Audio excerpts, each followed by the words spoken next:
And currently, the way I've configured my system is that I am using this particular icon to answer the call.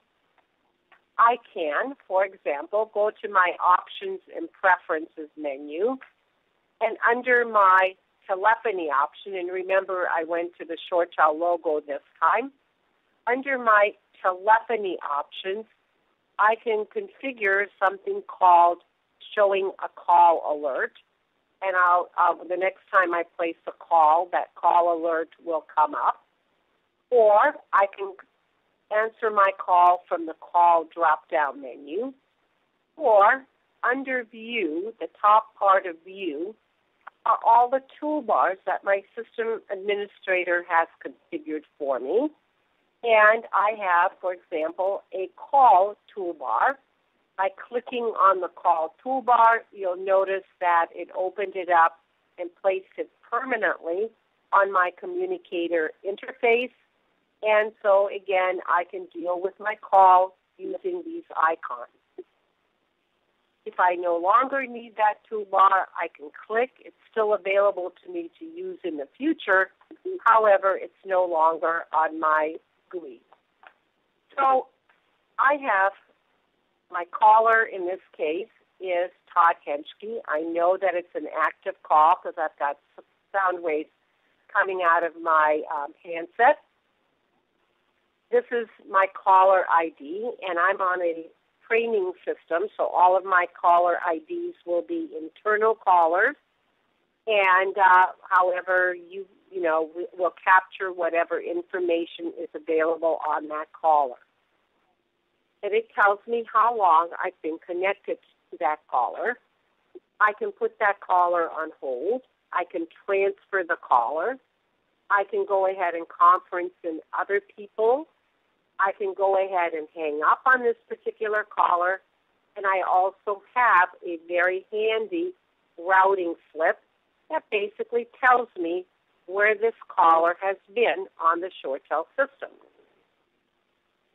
I can have multiple calls coming in at the same time. And you'll notice that when that second call comes in,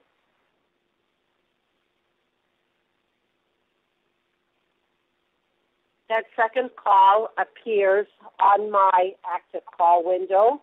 Because I wanted this call notification to pop up, I can answer the call from here. And the only reason that I'm pointing this out is that, as you'll notice, once I answered that second call, my first caller was automatically put on hold. So I didn't need to press the hold button. I can go between both calls just by double-clicking on the call that I want to activate and the caller I want to talk to. And just by double-clicking, my caller is put on hold, and I'm now talking to my other caller. And it's as simple as that to go between calls. So I'm going to go ahead and unhold Liz, and I'm going to hang up on her. And I'm going to go back and talk to Todd. And let's say that I've decided that I need to transfer Todd to someone else in the organization. So all I have to do is click the transfer button, and I get a submenu that basically prompts me to type in a name or a number. And, of course, the more digits I enter, the closer the match. In my case, I have a very small database, and typing in an L brings up Liz, and I happen to have Professional Call Manager, which tells me, gives me Liz's status, phone status. If I was using chat, I might also see her chat status. And in this case, Liz is in standard mode available because her background behind the telephone is green. So once I click on the person I want to transfer this caller to, you'll notice that my options are to do a blind transfer. I can consult with Liz beforehand, maybe give her some information, background information on the call, and give her the choice as to whether she wants the caller transferred or not. Or let's say that there's an orange background, meaning that Liz is busy on another call, or a red background, meaning that she's totally unavailable. I can tell my caller, may I transfer you to Liz's voicemail box. However, in my example, I am going to consult with Liz first. Notice, once I press the consult button, two things happen. One of which is that Todd is automatically put on hold and that Liz is automatically dialed for me. And once Liz answers the phone, my options are to transfer Todd to her, or if she decides that she's talked to him enough this week and doesn't want to talk to him again, she can say no thanks, in which case I'm automatically reconnected to Todd and disconnected from Liz. But in this case, Liz has decided to take the transfer, and you'll notice the call is gone from my active call window, and Liz and Todd are now talking to each other. So questions on transferring a call. And you're still out there and you can still hear me, right? Absolutely. Yep. Great. Thank you. Liz? Yes. I've got a question, not about transferring, but the call notification that pops up at the bottom right, you showed how to enable that on the telephony section. That's not a default? It depends on how your system administrator set the system up. So it might already be checked for you. Okay, so the sysadmin could say that's a default before it's rolled out to all the phones? That's correct. Okay, thanks. Okay? All right. So let's go ahead and talk about conferencing a call.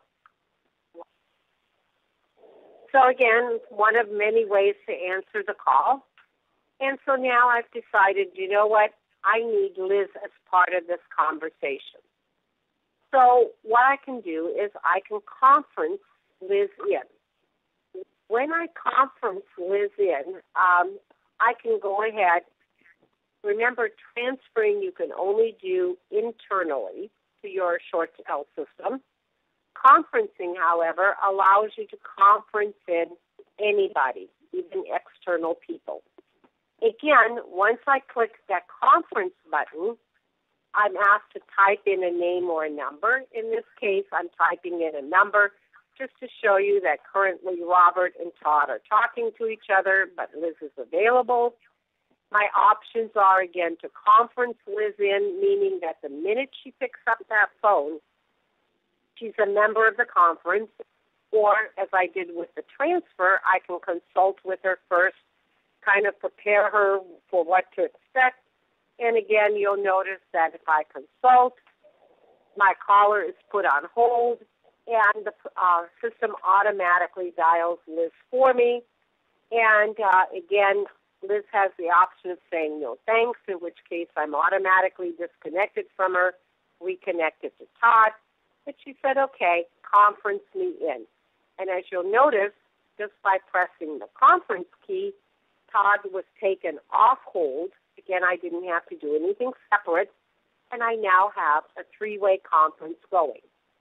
So remember that if you're using the consult option, either with a transfer or with a conference,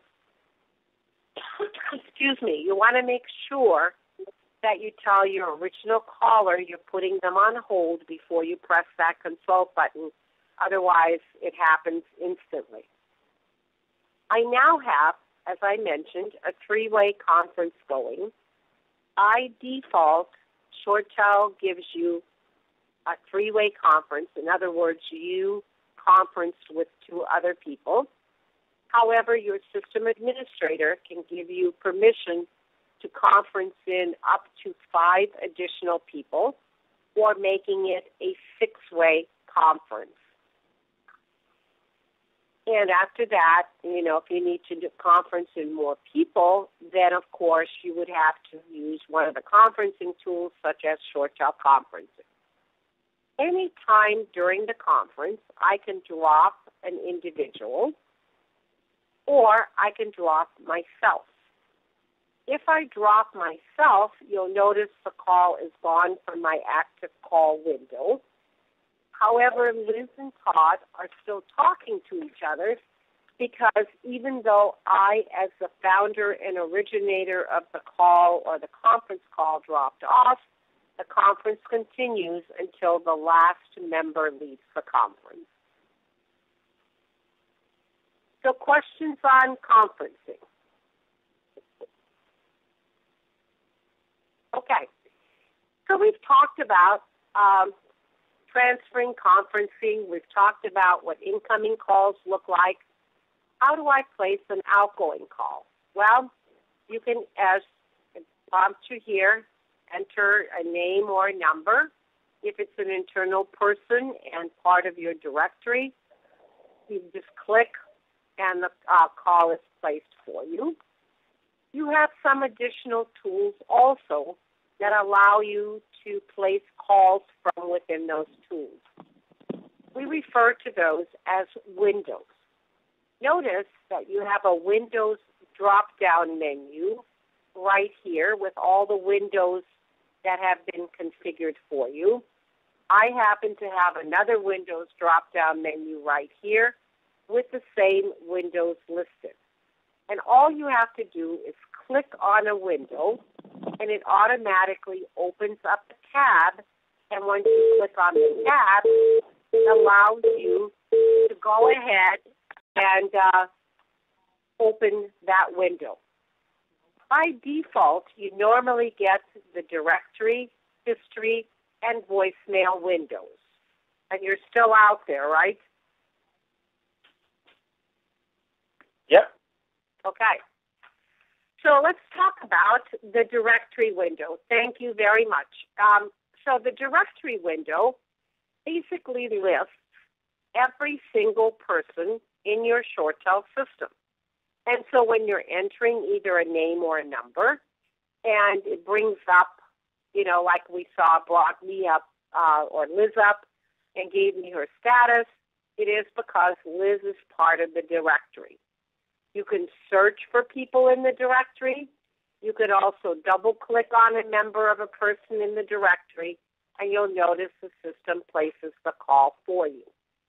Now, if you have Outlook on your system, you can also import your Outlook contacts into this directory.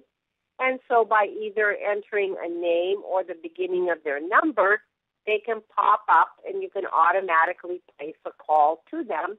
So as you'll notice, I've got Acme and Nice Toys in my directory viewer so that I don't have to keep looking them up. To import your contacts from Outlook, you can go, for example, under Tools, another way of getting to your Options and Preferences menu. Open up your Options and Preferences menu, and you'll notice that I have an option called Outlook, and I can import my contacts from Outlook, or I can open Outlook contacts when a call arrives. I can go ahead and set up my import options, such as if I'm importing my contacts from Outlook, do I want to enable disk caching, meaning that my contacts are here and available to me? Do I want to update the information on startup at the same time every day, or only when I do it manually? And under Import Configurator, you can also go ahead and determine what it is you want to import. If you're importing your personal contacts, what happens is that only you are the person that's going to see those personal contacts. Everybody else on the system can see everybody else in the directory. In other words, all the other members on the ShoreTel system, but only you can see your own personal contacts imported. You can, for example, set up, choose which columns you want to display in the directory viewer. You can, import and export your directory. You can, for example, if you wanted to, and had email